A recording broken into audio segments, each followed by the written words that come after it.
Hoje eu vou falar para vocês sobre as diferenças de estudar inglês no Brasil e estudar inglês na Austrália. Será que vale a pena estudar na Austrália? Será que é melhor estudar no Brasil? Vocês devem estar se perguntando por que eu vou falar isso, de onde que eu tô tirando isso.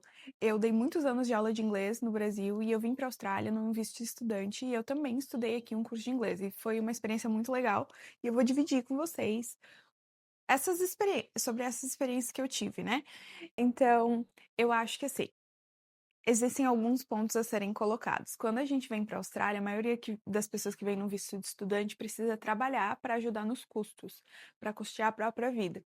Eu sei que isso vale muito a pena aqui na Austrália, mas às vezes a gente acaba sacrificando uma coisa para ganhar outra. Então, por exemplo, muitas pessoas vêm, trabalham no visto de estudante e acabam pegando trabalhos que são trabalhos mais casuais, que são trabalhos que geralmente aceitam as pessoas que estão no visto de estudante. Um parênteses aqui, se eu não me engano, na Austrália tem uma regulamentação que coloca um prazo máximo, coloca uma quantidade de horas máximas por quinzena. Então você pode trabalhar, se eu não me engano, se não mudou, 48 horas por quinzena. Então, se você trabalhar 48 horas por quinzena, isso vai dar mais ou menos 24 horas por semana, é umas 5 horas por dia, ou se você trabalhar, tipo, 4 dias, 6 horas, enfim. Então vai ser uma rotina de trabalho que não é uma rotina de trabalho do dia inteiro, assim, uma carga que aqui a gente chama de full time. Não são todos os trabalhos que vão aceitar isso. Alguns trabalhos querem você lá o dia inteiro para né, para essas 38 horas, ou 40 horas, ou 35, dependendo da empresa que você trabalhe. Você fica refém de trabalhos que aceitam o seu visto, primeiro de tudo.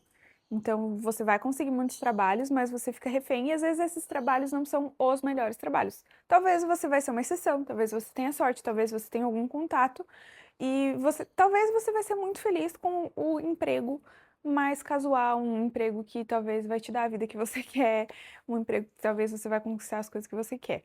Mas, geralmente, a maioria das pessoas que vem com trabalhos, por exemplo, de cleaner, que é um trabalho de limpeza, ou de construção, que a gente chama de labor, ou mudanças, enfim, esses são trabalhos bem comuns. Tem também as meninas do Lollipop, que são as meninas do Traffic Control.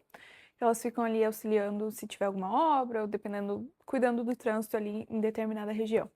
São trabalhos ótimos. Eu não tô falando nada, tipo, são trabalhos extremamente honrados. Se você trabalhar com hospitality, se você trabalhar com vendas, mas o que eu tô falando existe uma certa restrição que você vai ter que trabalhar com isso, entendeu? Então, talvez você esteja disposto a passar por isso, e ótimo, talvez você não esteja disposto a passar por isso, e daí você precisa estudar melhor e ver quais são as opções para o seu caso de imigração, né? Imigração ou de intercâmbio, ou seja lá qual for o seu plano. Eu acho que também o curso de inglês é muito mais caro quando você paga para estudar fora, porque, primeiro, é em dólar, então você já tem aquele custo acrescentado da moeda que muda, e também tem a questão de os cursos aqui na Austrália, por exemplo, eles têm que ter uma carga horária mínima para você se encaixar num visto de estudante. Geralmente essa carga é mais ou menos de umas 5 horas, 4 horas por dia. Então você vai ter que estudar todos os dias, ou pelo menos uns 4 dias na semana, se não me engano. Eu acho que algumas escolas têm uma liberdade com a sexta-feira, para dúvidas, para provas, enfim. Mas, no geral, 5 dias na semana, dentro ali das 4 horas. É o que eu vivi e o que eu sei que a maioria das pessoas que eu conheço também viveram.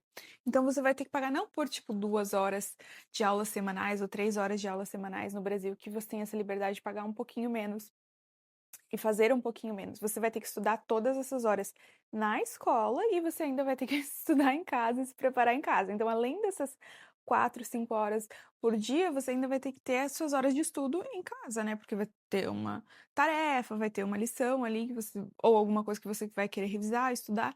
Então, isso carrega bastante a rotina, é como se você estivesse fazendo uma faculdade e você tem que ter presença. Aqui a presença é totalmente atrelada ao seu visto, então a maioria das escolas cobra sua presença todos os dias. Tem escola que tem mais que uma chamada por dia, então você vai chegar e vai fazer a chamada logo que entra, e às vezes você tem uma chamada lá no meio da aula ou uma no final. Tem algumas escolas que são assim, eu não vou mentir pra vocês. Eu realmente estudei numa escola que era assim.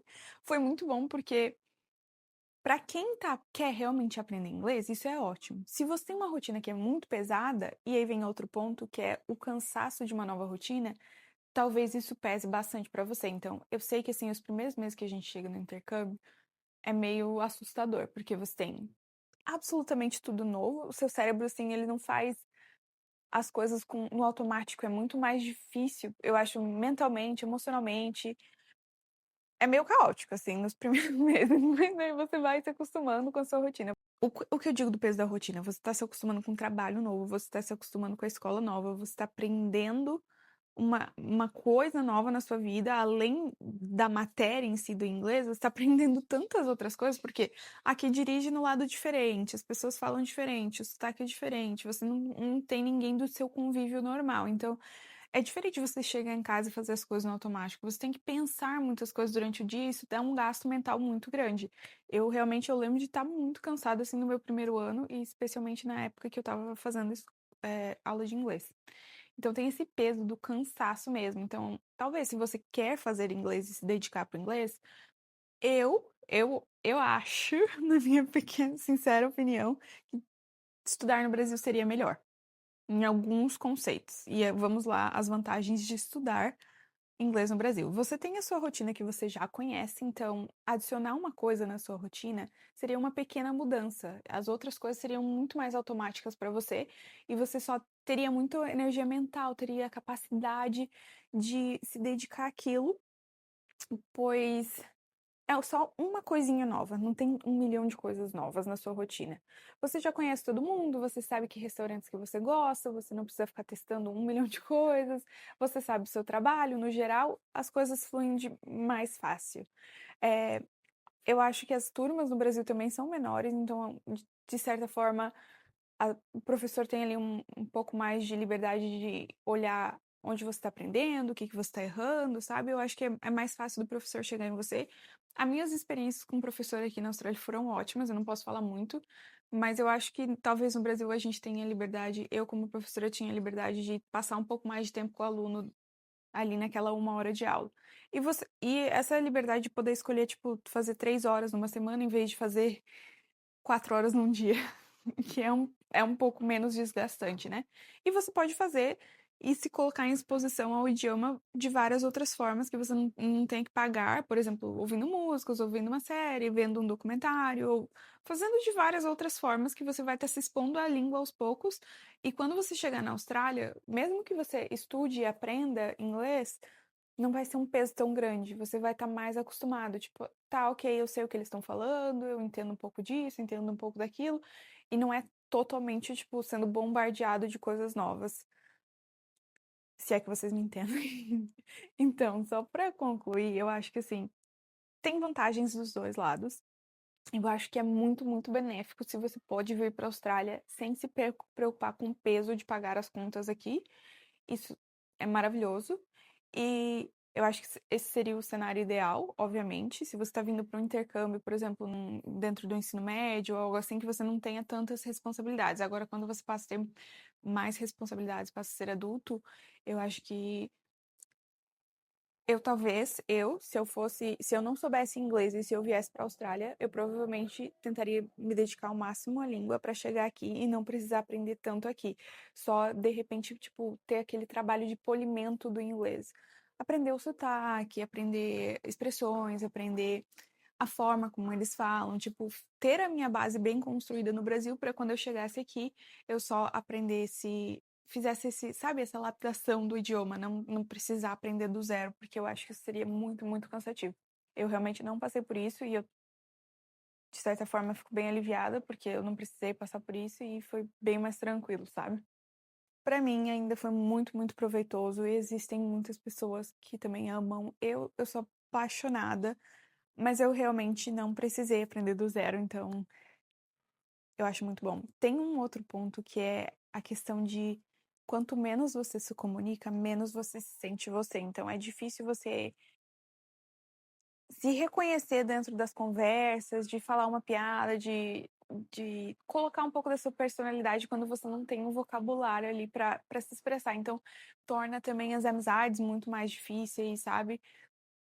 É uma coisa se pensar e colocar na balança. Se eu tivesse tempo e dinheiro para investir no Brasil e aprender no Brasil, era isso que eu faria. Essas são algumas vantagens e desvantagens de aprender inglês no Brasil e de aprender inglês na Austrália. Eu espero que isso ajude você a tomar uma decisão ali, ou de repente se dedicar enquanto você está no Brasil para aprender o idioma que você quer. Um beijo e até mais. Me segue aqui se vocês querem mais conteúdos. Eu adoro dividir esse tipo de conteúdo e, obviamente, quero trazer muito mais. Tchau!